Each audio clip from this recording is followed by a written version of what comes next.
आज का हमारा टॉपिक है डीसी मशीन। हमारा डीसी मशीन के बारे में पढ़ेंगे। डीसी मशीन यानी कि डीसी मोटर और डीसी जनरेटर, क्योंकि डीसी में दोनों एक ही है, डीसी मोटर बोलो या डीसी जनरेटर बोलो, दोनों एक ही है। ठीक है, तो आज इसके बारे में पढ़ेंगे। उसका वर्किंग प्रिंसिपल क्या है, उसका कंस्ट्रक्शन क्या है, कौन कौन से उसके पार्ट्स है, उसके बारे में आज पढ़ेंगे हम। ठीक है, तो आगे चलते हैं। पहला है working principle of DC generator.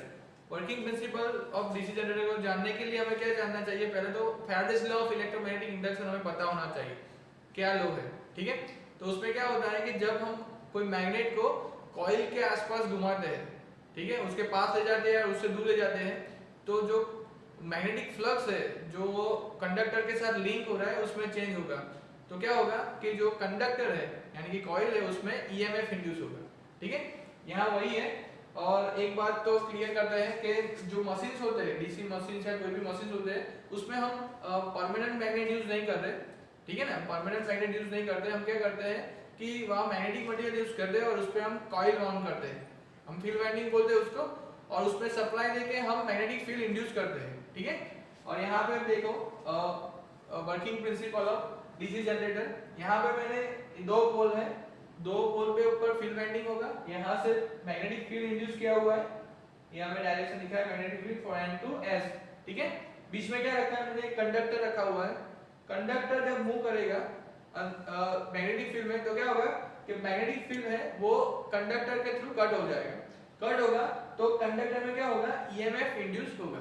ठीक है, अब ये जो ईएमएफ इंड्यूस हो रहा है, ठीक है, जो ईएमएफ इंड्यूस हो रहा है, अभी वो जो ईएमएफ है वो ऑलवेज एसी फॉर्म में होगा। क्या होगा? एसी फॉर्म में। हमारा जनरेटर है डीसी, तो हमें उसको चेंज करना पड़ेगा।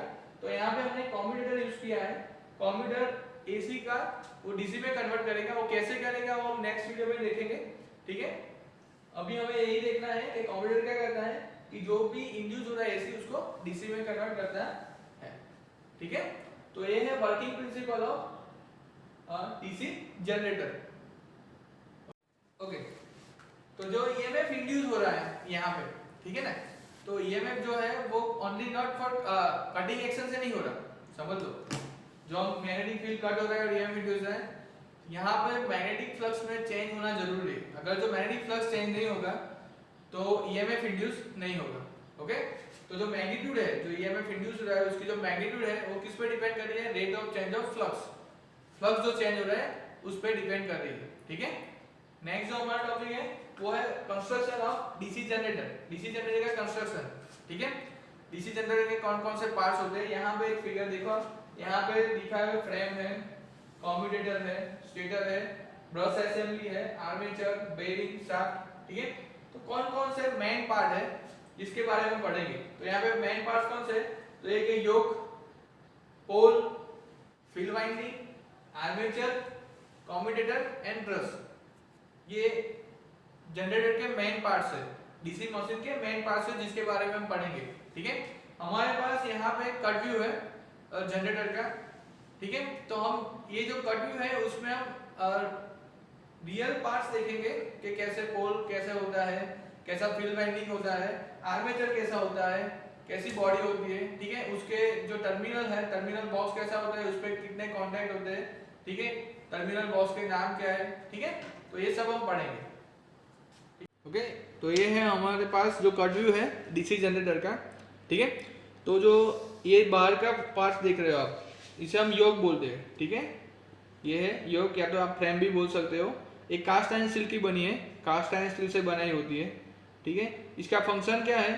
तो ये जो अंदर के पार्ट्स है उसको स्ट्रेंथ प्रोवाइड करता है, उसको प्रोटेक्ट करता है, और दूसरा जो पोल है वो पोल को सपोर्ट करता है, और जो मैग्नेटिक फील्ड इंड्यूस होता है उसके पाथ को कंप्लीट करता है। ठीक है, नेक्स्ट जो हमारे पास पोल है, ये देख रहे हो आप पोल, यहाँ से ये देखो पोल, पोल। ठीक है ना, पोल है, वो पोल किससे बने होते हैं? सिलिकॉन स्टील या तो डायनेमो स्टील से बनाए होते हैं, और लैमिनेटेड बनाए होते हैं, ताकि एडी करंट लॉसेस कम हो जाए। एडी करंट लॉसेस कम करने के लिए हम क्या करते हैं? इसको लैमिनेटेड बनाते हैं।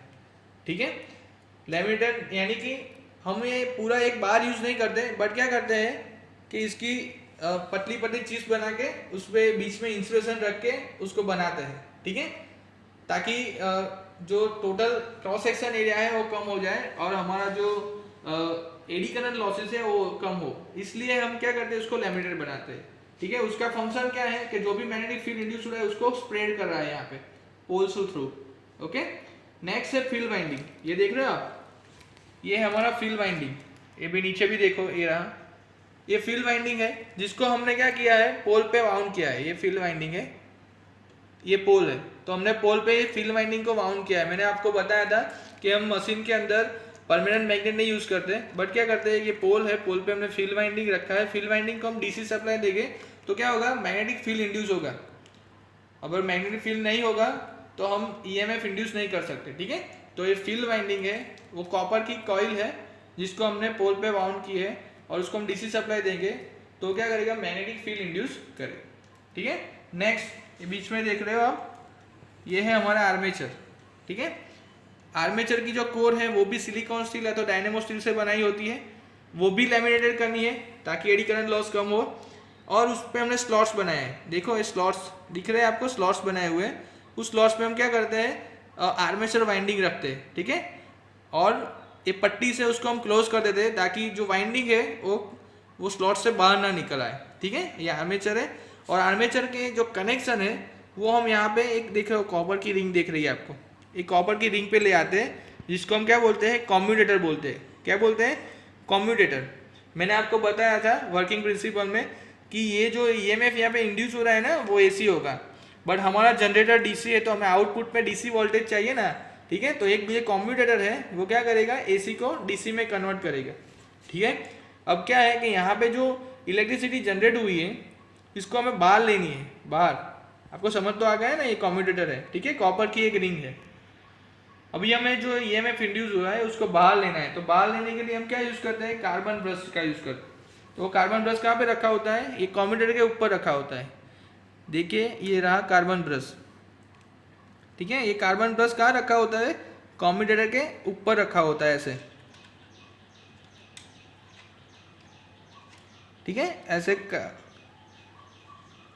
कम्यूटेटर के ऊपर रखा होता है। ये क्या करता है कि जो भी इलेक्ट्रिसिटी इंड्यूस हुआ है उसको कलेक्ट करके कहाँ ले आता है, टर्मिनल बॉक्स पे ले आता है। कहाँ पे ले आता है, टर्मिनल बॉक्स पे। ठीक है, यहाँ पे टर्मिनल बॉक्स है, आप देख सकते हो कि 4 टर्मिनल है, 1 2 3 4। ठीक है ना, 4 टर्मिनल है यहाँ पे। 2 टर्मिनल यहाँ पे देखते हो ऊपर के, यहाँ पे F लिखा हुआ है, और नीचे के जो टर्मिनल है उसमें लिखा हुआ है A। ऊपर के 2 है वो है F, यानी कि ये जो 2 टर्मिनल है वो फील्ड के हैं। फील्ड को एक्साइट करने के लिए, मैग्नेटिक फील्ड इंड्यूस करने के लिए यहाँ पे हमें डीसी सप्लाई देना है, तो ये 2 टर्मिनल फील्ड के हैं। नीचे 2 टर्मिनल हैं वो आर्मेचर के हैं, जहाँ पे आर्मेचर को सप्लाई देने के लिए, यहाँ पे आर्मेचर को सप्लाई देने के लिए 2, तो टोटल कितने हुए, यहाँ पे 4 टर्मिनल है डीसी मशीन पे। ठीक है,